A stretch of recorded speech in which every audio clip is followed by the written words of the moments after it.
Hello again, everybody, and welcome to another Inside Lowell podcast. I am your host, Teddy Panos, coming to you from the WellPoint Studios here in downtown Lowell on this gorgeous Wednesday morning, June 12th, my calendar says. Unicare is now WellPoint. New name, same commitment to Massachusetts. At WellPoint, your whole health is their whole point. And we want to thank our friends at WellPoint and all of our sponsors for making our Inside Lowell podcast possible. That includes the Washington Savings Bank. Make the switch now to Washington Savings Bank. Thank you to our friends at TMI Properties as well, the newest member of the Inside Lowell family. From affordable to luxurious, apartments for all. Boston North Company, business solutions for restaurant and retail. Mahoney Oil, providing warmth and protection to the greater Lowell area for nearly a century. Francis E. Preventure Insurance, the agency Greater Lowell has counted on for more than 4 decades. And our friends at the Massachusetts Pirates, bringing all the hard-hitting action and excitement of indoor football to the Tsongas Center on the campus of UMass Lowell. And with that, I told you it was a Wednesday morning. It was the morning after a city council meeting. So we've got a special guest in studio. One of our Lowell City Councilors, Sokhary Chau, is joining us in studios here. Good morning, Councilor. How are you? Good morning, Teddy. And those are all great organizations and a great team that you just mentioned. We're very lucky to have the Mass Pirates in our city. And again, thank you, Teddy, for having me back on as a city councilor. Yes. I've been running around campaigning in all the 10 different communities. So it's good to be back in Lowell and talk about what's important to the city this morning. Yeah, there were some interesting things in the council meeting last night that I wanted to check in with you. And also the Public Safety Subcommittee, which you are serving on, which really had some interesting discussions there. But I want to just quickly point out my Boston Red Sox Greek theme uniform here from Greek Night at Fenway Park. I wore this especially for you because you were the mayor at the time that the sister city agreement with Kalamata, Greece, my parents' homeland, was forged. So I figured, for the mayor at the time, the guy who's learned how to Greek dance and does a heck of a 𝒍𝒑𝒐𝒊𝒏𝒕, I've seen you do it. I wore this shirt in your honor, okay? Thank you so much. I love it. I love the blue. I love the Greek font writing, Boston, right across your chest. Yeah, it's a hell of it. I mean, they put the Greek flag on here next to the American flag. In the back, it says Greece 24. Absolutely. It's good stuff. I'm at home. Thank you. And you've got your appropriately, it's almost like we coordinated. You wore your blue suit today. All right, let's start. First, I want to start with the council meeting last night. The manager provided a report on the citizens, the residents of Lowell electing the mayor. And the report basically came back and said, well, look, Plan E Charter, you need a home rule petition to make this happen. And so did that sway your opinion in either way, whether this is worth pursuing? There's been a lot of talk about letting the public, the people, elect the mayor as opposed to the way it happened for you and all the mayors with the council doing the selection. Did the fact that you now have to go get a home rule petition and change the charter, did that change your mind in any way? No, it is a very interesting discussion last night. We actually had a meeting on that similar topic earlier. I'm the chairman actually on the rules subcommittee, and we did talk about in terms of replacing an elected official, local elected official in different circumstances, whether they leave, they resign, for whatever reason, how would we do it? And what makes the process a little bit more complicated before the consent decree was that now we are having a hybrid representation. How would we do with district representation, representative who would leave or resign or at large, and whether they would have, if everybody was at large like back before we changed the election system, it would have been easy because we would have so many candidates running, so there would be no issue of finding a replacement. But now, as you know, with the last election, there was some district that did not have a challenger. So that presented an interesting challenge for the current city council to tackle. Which is actually coming up in the rumor mill, so we're going to get into that in a quick moment. Right, and you're right. We did talk about that. The report came back briefly, but it was recommended to go back to the rules subcommittee again to discuss and to have the public input. Basically, the report that came back, we are still under ordinance. If there was a representative, a councillor leaving, and if there was a person and a challenger, a next person that ran, I think it's automatically that person. If there's no challenger, no second person, I believe, and don't quote me, these things can change. As you mentioned, it's that, we're still working through the process. I believe one of the councillors, 𝒊𝒐𝒔, she checked out with the solicitor.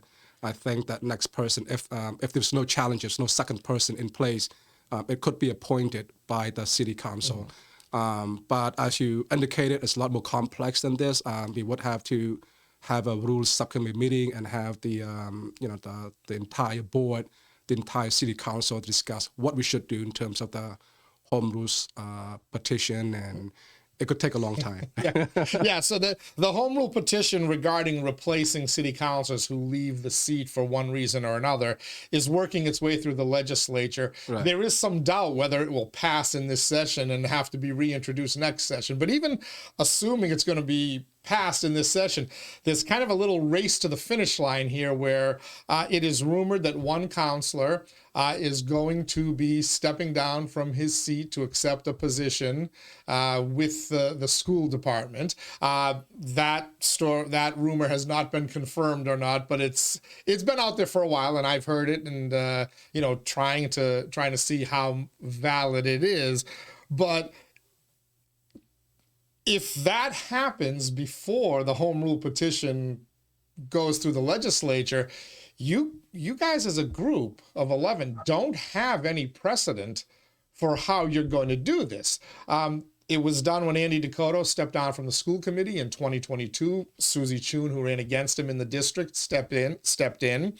But in this particular case, there's nobody who ran and finished second. There are a bunch of folks who ran and finished 4th, 5th, and 6th in the at-large race. One of them would qualify to represent the district in question. You could go that route, or you guys could could just as a body appoint somebody completely unrelated to that either way. What I do know for sure is when that situation comes up, if it comes up, you're going to create an awful lot of controversy, and there's going to be people on various sides mad at you one way or the other. Why did it take so long to even get to the point where you guys sent this to the legislature in the form? Why wasn't this decided early in 2022, especially since the Andy Dakota, Susie Chun situation popped itself up right away? Absolutely, and that's a lot of cover, Teddy. As you know, I'm not responding to that. Any rumor. I'm just going to sort of respond to the general principle of, how would you replace a councillor that might be leaving or a vacant spot. We did have a home rule petition before, and I think it might have been filed by our state legislator a couple of years ago, but as you mentioned, it didn't go anywhere. A couple of months ago, we did ask the city manager to follow up with the legislator to see if they could refile that. Anything that we do, we want to be careful and follow the right process. We are a Plan E government. We do have statutory ordinances in place already. And before we make changes to any of the ordinance or any statute in the city, we do want the approval of the entire board and also the public input. We are moving along. We are aware that we're moving into territory with the hybrid representation, the challenge it brings with some would have challenges, some have not. And, there's a lot of changes in the city council and a lot of movement.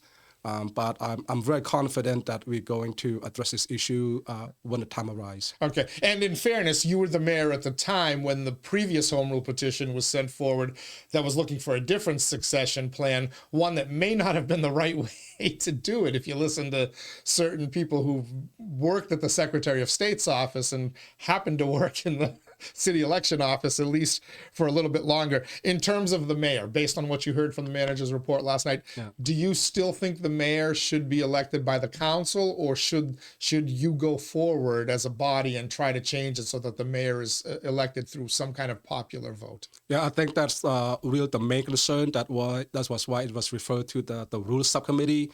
I'm gonna schedule a meeting, and we have a couple of good counselors with me that are very concerned, very knowledgeable about the process. We're gonna have the citizen leaders involved.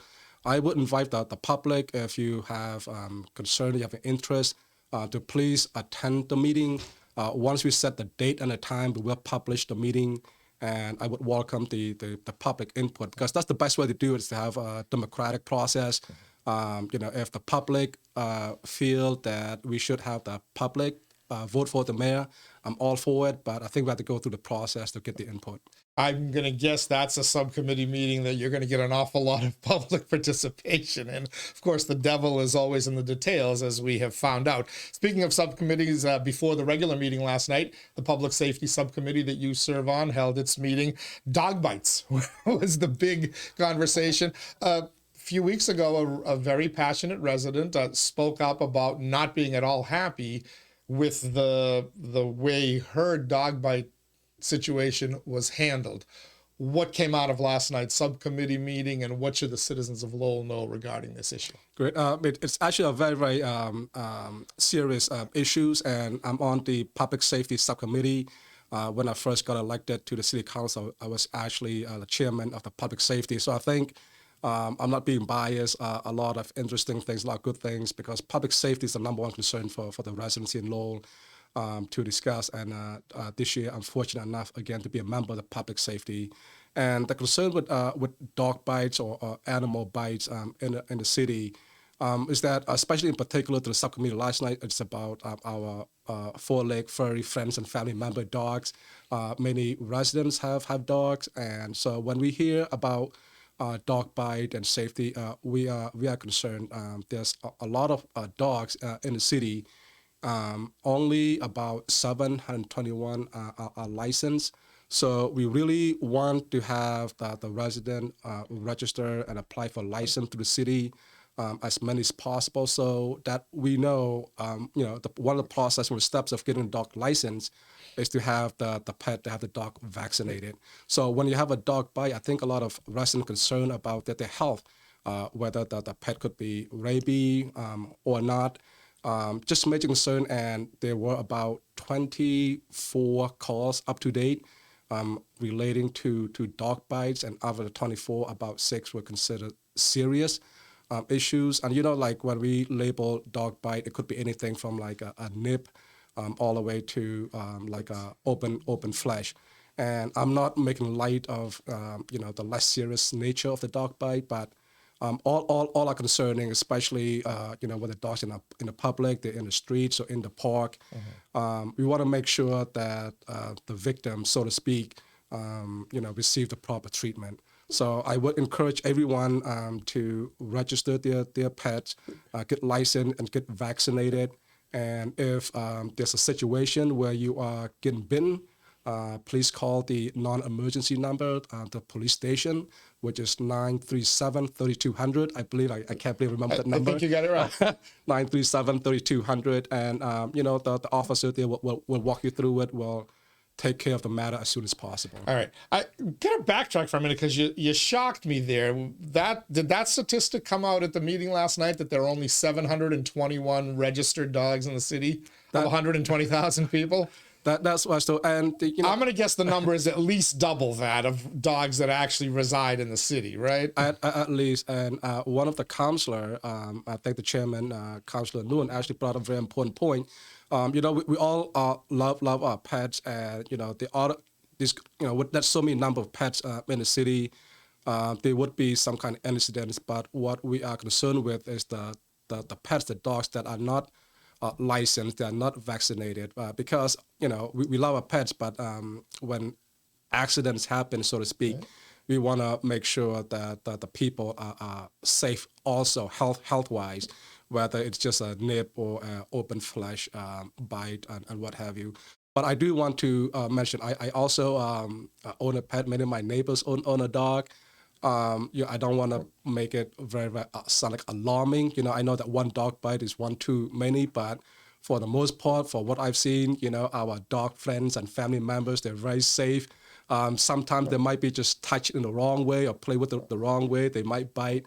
there aren't that many dangerous pets out there, from my understanding. And I'm going to guess Yeah. the ones that are probably belonging to owners who don't register them. What's the penalty if you don't register your dog? What's the penalty to the dog owner? I believe from my memory, I think it might be $50, but don't quote me on that. That sounds very small. I might have talked to somebody in passing, and I can check that number for you. But it's not a lot. But I think most importantly, I think we should just be all concerned about, safety of the kids, because as you know, as I walk around the parks, if the dogs are out there running, I know that kids, they love dogs, they want to go pet the dogs. And I say for the most part, very, very, very safe.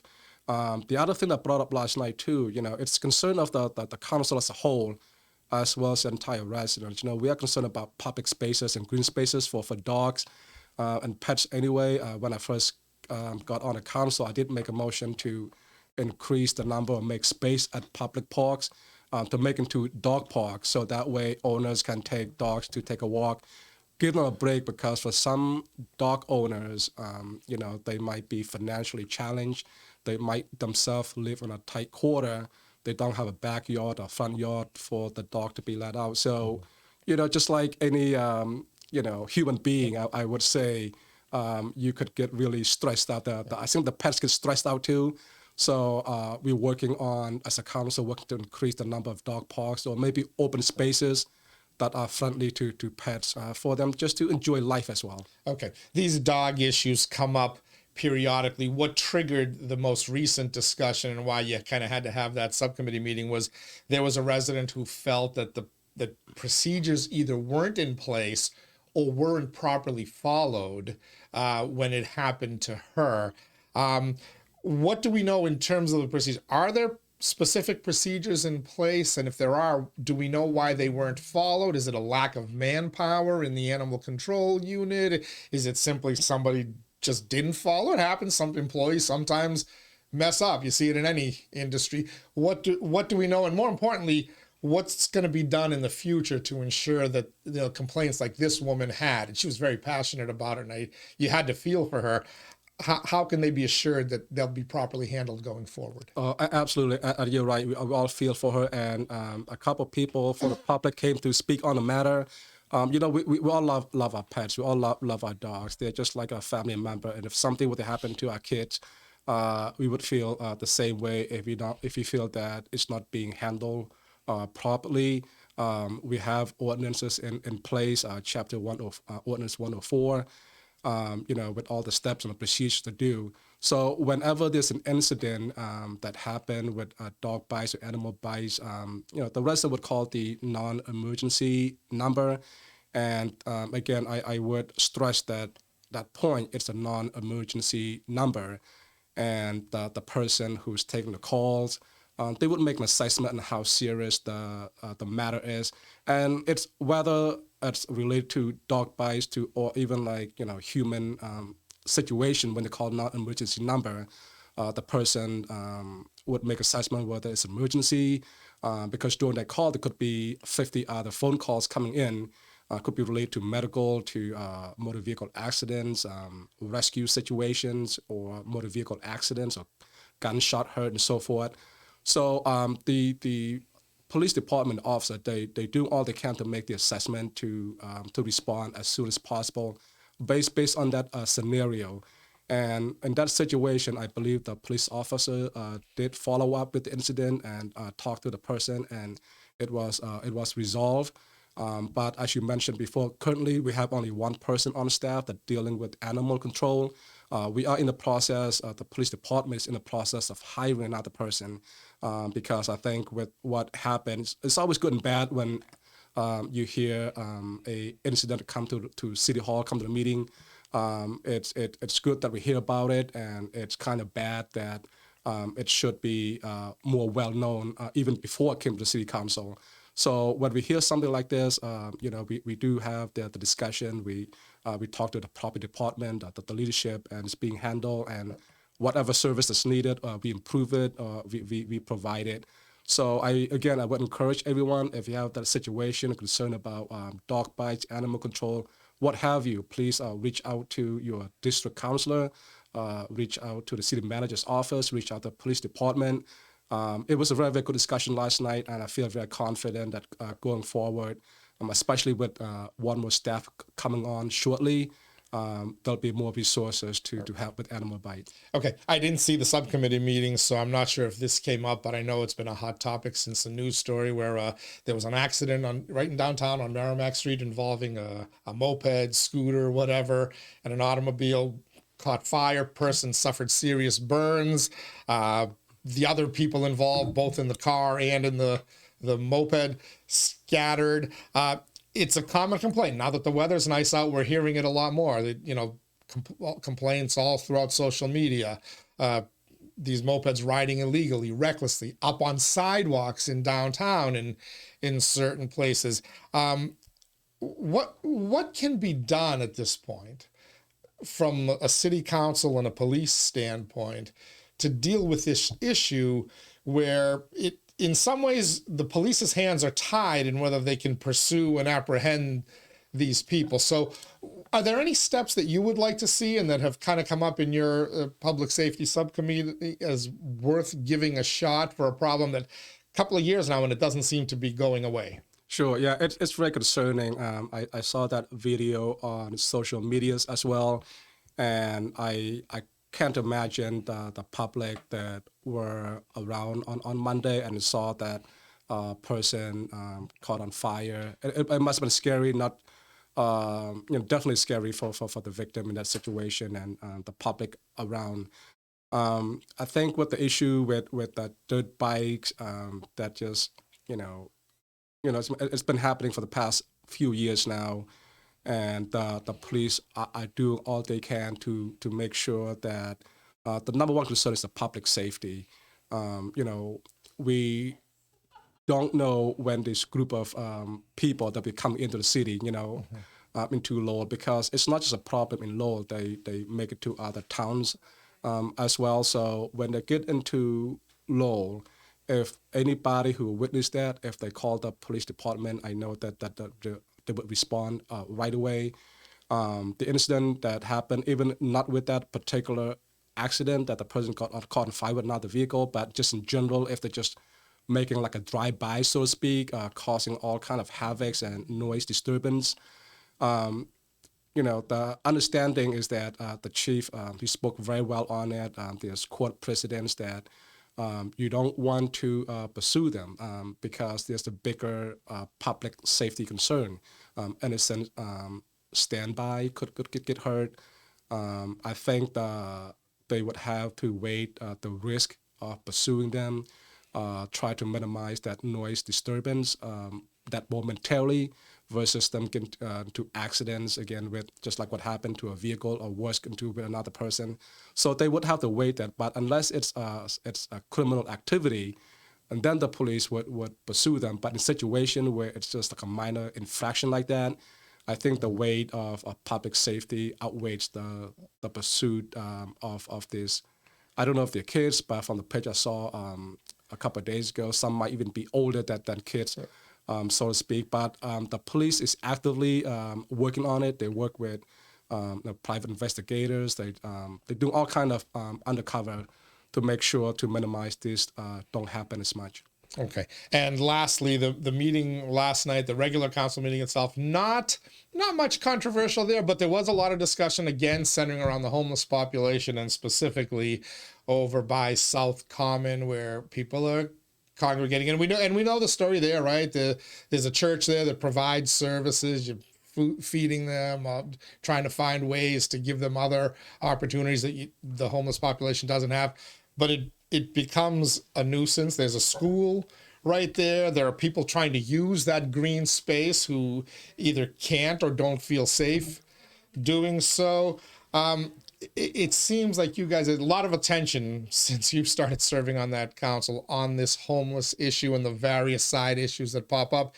And it just seems like you're playing whack-a-mole. You clear one area and it pops up somewhere else. You clear another area. And, in South Common in particular, it keeps popping up in the exact same area periodically.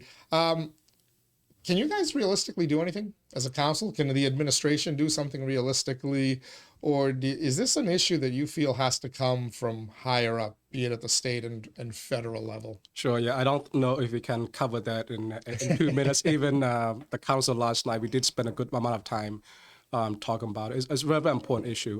The history of South Common, back in the 1990s, I'm dating myself a little bit. When I come home from college, I would go there play soccer every evening, and a lot of people utilize that open space. It's a beautiful park to have in the city, and the church that I mentioned, the Elliott Church, is a church where I go for church service. Obviously the crisis of homelessness, it's not just a local issue, it's regional and national issues, and it seems that by the year we have increasing number of homeless in the city as well as everywhere. Even before my time on the council, the council as a whole been trying to tackle the situation of homelessness, and the current council body, I think we have been more aggressive in trying to solve this issue. And as you indicated, it's a big challenge. The city manager did put together like a task force which involves with the local stakeholders and nonprofits to provide the services, including the law enforcement, trying to clean up that parks as much as we can. From the city point of view, we try to tackle homelessness in varieties of ways, from treatment for mental health issues to drug addictions to the housing challenges. The city as a whole, the city council administration invested a lot of money to develop more housing supplies.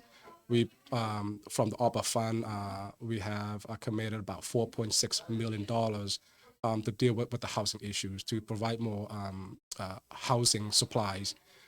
We are in the process of supporting CTI to build 2 housing units, development, one on Church Street, one on Summer Street. And we also have yearly, we get money about $1.6 million in grants that provide to various issues like low transitional housing, dwelling house of hope, Katie's Closet, various local programs that try to work with housing crisis issues. It's a holistic approach, and I think we are on the right path. Both the city administration and the councilors were very aggressive. You cannot be wishful thinking. I wish that could happen. That could happen. It needs resources and financial resources, and we need support of the partnership in our city. And as the councilors mentioned last night, we do need help from the state as well. With the housing bill that just passed, it was in the billions. I forgot how many billions it was, maybe 4 billions or 5 billions, or maybe even 6 billions. I forgot what that number was. But hopefully we get some of the money come to the city, and we could appropriate that to provide more resources to deal with the issue. But another thing that we want to focus on is to get the nearby towns and the regional stakeholders to help out. Lowell is the hub. For good or for bad, we have many great resources to help people in need. And as a result, we attract some of the homeless population from other areas, and some of it not from the nearby towns. Some come to Lowell as far as Boston, and some even come from other states, nearby states as well. So we do need help, and we do need partnership, not just with the local, but from the regional and the state as well. All right. We'll end it there. City Councilor Sokhary Chau, as always, thank you for joining us. Thank you so much, Teddy, and I appreciate everyone listening. All righty. We'll talk to you again soon, I'm sure. Hopefully not about dogs, but we'll probably be talking about homeless again, though, next time. I love talking about dogs. Those are our family members, and we want to make sure that everybody's safe. All right. Thank you. And thank all of you for joining us as well here on the latest Inside Lowell podcast. As we like to say, Inside Lowell.